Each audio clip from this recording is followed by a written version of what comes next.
Welcome to a cornucopia of tales and tellers.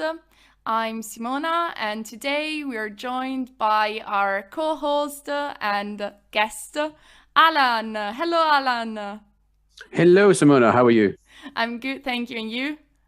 I am pretty good, pretty good.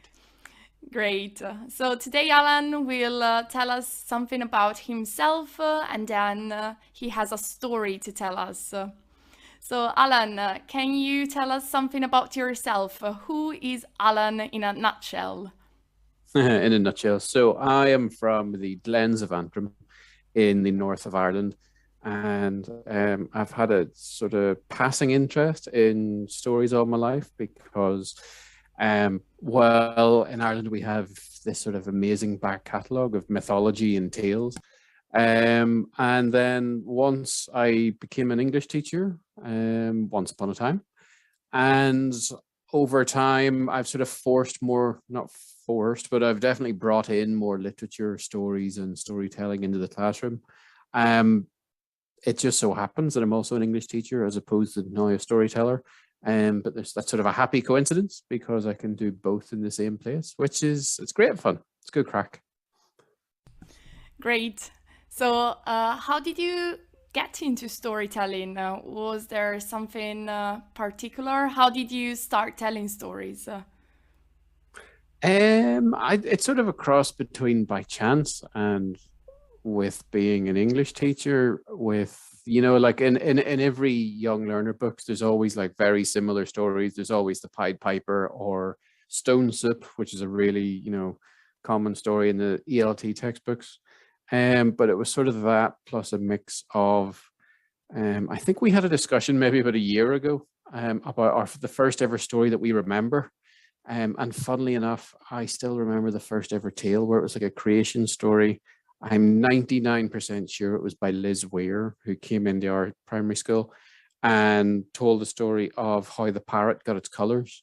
And I had never considered anything like that before because I was quite, if it's not written down in a textbook, it's not true. So to be told a story like that, it was sort of quite eye-opening to a 7-year-old culture. And yeah, it sort of widened my imagination and is in a very few sentences. It was really nice.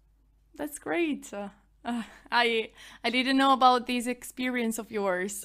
So you had you got into storytelling when you were very very young. Well, it sort of got into it by storytellers, yeah. And then my grandfather was always a keen teller of tales. Not so much like mythology and folklore, but it was just what happened in his youth and, stories from around the country working on farms and stuff. So it probably came from there as well. Oh, He could always tell a really good tale. It was good fun. wonderful. And so, what are the stories that you like to tell the most? I like, well, I love Irish folklore. I love the fairies, the mythology, the Tuatha De Danann, the origin stories of coming to Ireland, and there was already, there was already gods and goddesses here. But I think the really important thing about, especially Irish mythology, compared to a lot of folklore and fairy tales around the world, a lot of stories around the world, there's good and bad, and it's quite binary. Whereas here, we have characters have good actions and bad actions. The hero of one story can be the Joker in the next. And not everybody's good, not everybody's evil. Everybody's quite mixed. So the good guys can do a nasty thing, whereas the bad guys can do nice things. So it's never black and white. We're quite a complicated bunch, really, when you think about it. And yeah, well, like in real life. So they're not Yeah, they're it's real more, I think, stories. yeah, it's almost more realistic where you're judged on your actions and it's not good versus evil, black and white, dark side, light side kind of thing. It's multi-dimensional, multifaceted, and there's, multicolored. It's very you can be a hero, but you can also be a bit of a dick. at the same time. You know, it's not good or bad, which I really like. Yeah, complicated is the word. Is it like I'm thinking of an example, like Finn McCool in some Mhm. stories, he's the hero of the story. In some stories, he's not that good. Well, yeah, he's our greatest warrior and our champion of champions kind of things. But at the same time, he got the world's knowledge by accidentally burning his finger on the salmon of knowledge. So it's like a complete happenstance has helped him become, one of the greatest Irish people of all time. Because he burned his thumb and he sucked it, and it so happened to have the juices of the salmon of knowledge on it. Yeah. So even Finn McCool's not isn't entirely good, isn't entirely bad. And I think that's really cool. Yeah, he's human, so Yeah, or that's better what than human, one of those. exactly. So, Alan, I think you've got a story for us today. And is that an Irish story? Not only is it an Irish story, but it's a true story. Oh, It's it's one of those tales that I quite literally have the scars to prove it. I'm not even joking. Luckily enough, this is a podcast, so it's audio only. On the right hand side of my, what's that? Your jawline, something like that. yeah, your jawline, I have, neck. yeah, your jaw, yeah, the top of your neck, where your chin meets your jaw, meets your neck. I have a scar going down that, which is luckily enough because I have four chins, and it hides it quite well. And then I also have a lump on my left hand side in my neck, which I'll get to in a minute. But I do genuinely have the scars to prove this story is a true story. Great. Um, and it's also sort of based on other things. But yeah, I'm going to tell the tale of the time I was taken by the fairies. Great. So let's listen to Alan. And thank you, Alan, for telling us this story. So this little tale happened actually such a long time ago. It was when I was just learning to walk. And then the second event in the story happened some years later. So I'd been told this story many times, and I can picture it in my head, in your mind's eye, when you've been told a story so many times, you sort of imagine a false history of it. But I was far too young to ever remember the actual day and the actual events. So what happened was I was just learning to walk, or had learned to walk, possibly even that week. And the house we lived in at the time, the garden was on a slope. Now, the geniuses that are my family decided to put a rose garden at the bottom of the hill as opposed to the top of the hill, because that's actually where it got the most sunlight and it kept the roses nice and healthy. The only issue was that is not a great idea when a little toddler is toddling about, just learning to walk, and gravity so happens to be an issue. Yeah, I was a chunky child. So basically, what happened was I was obviously walking down the hill because there's no way I'd walk up a hill because I'm quite lazy, and I fell into the rose garden. And obviously, roses, quite a lot of thorns, and I had slashed my face, neck, and body quite badly.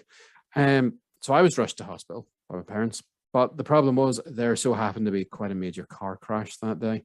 So the doctors couldn't look at me at all. They said, if it gets worse, come back in a few days. Um, I didn't go back in a few days, so we left. So the lump on my left hand side is still a part of a thorn bush stuck in my neck, and the gash down my jawline on the right hand side is one of the major cuts that I got that day. So a load of years later, it must have been the summer holidays from school one year. I was around, I don't know, 8 or 9 years old. We had moved house out into the countryside, and I was walking the dogs in the forest up behind us here. So knowing the place like the back of my hand, I sort of took a wee detour around a bit of it I'd never seen, because around the reservoir at the top, there's a lot of wee trails. You can go basically to the entire Glens of Antrim. You could be walking for days. But then I fell down a shach. A shach, by the way, is a ditch in a forest. My grandmother used to spell it Shuch, which aren't real words, but that's how she used to spell the word shach. But the problem was this shach so happened to be near a skiach, which is a white thorn bush, where the fairies live, which is a bit of a problem because the other crowd came out and found me. They took me to the other world, which is not very good when you're about 9 years old walking your dog, or not very good at any time. So I was being taken along to this area, shall we say, by the fairies. And it's a bit of a weird world. It's not too dissimilar from ours. Everything was much cleaner and neater than what I was used to in the forest. But you could tell something was off. It was like, you know, that slither of double vision you get when you're putting on a pair of glasses? It was like that. So they carried me past a few groups of other fairies that were there. I could see them laying on some kind of feast. It was this big, great big oak table in the middle of the forest. All of it was outside, of course. It was some of the finest looking food you ever seen. It was, you know, lamb, pork, champ, colourful veg, pastries, and a rake of spuds. There was a lot of lads getting ready with fiddles and bow runs and all as well. So there was going to be a lot of crack. You know, you've heard of the Tír na Nog, where this was going to be Tír na Ceol agus crack. So what they did, they tried to clean me up and feed me, because everybody knows if the fairies can clean you up and feed you before the sun goes down, you're forever stuck in their world. If they get you in perfect nick, that is. So the sun went down and I thought, oh balls, I've had it. I'm stuck here.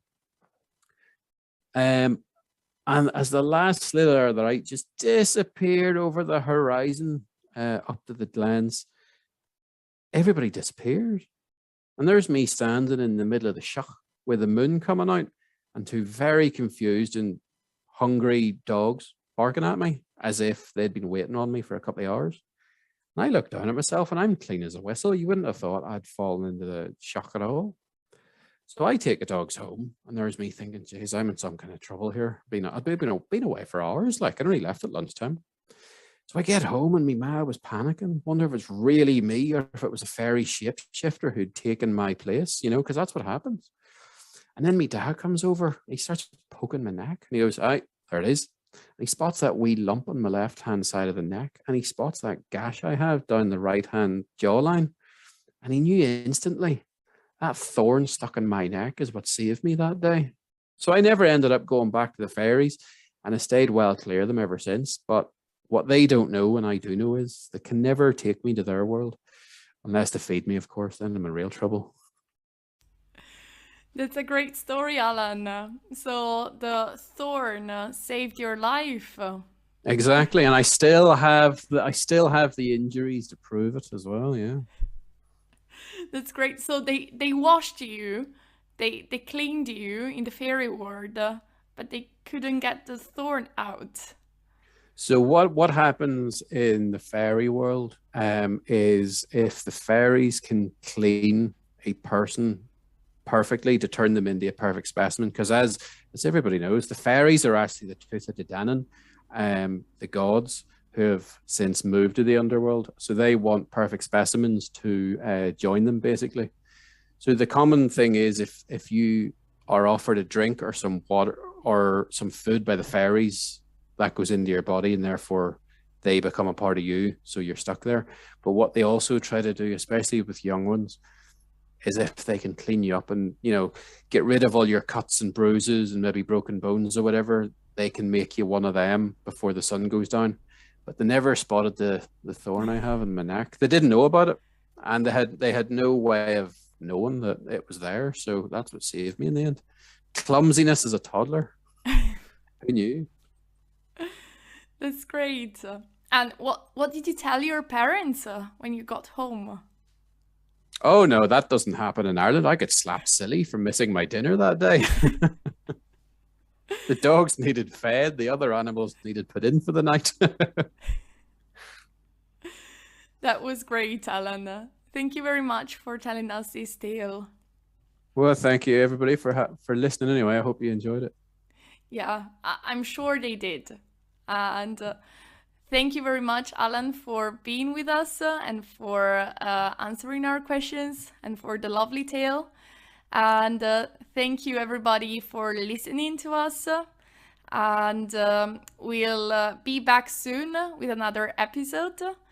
But for now, thank you, goodbye, good night, good morning, and Thank you bye, very much, Alan. and bye bye, Simona, and thank you very much to everybody else. Thank you. Bye.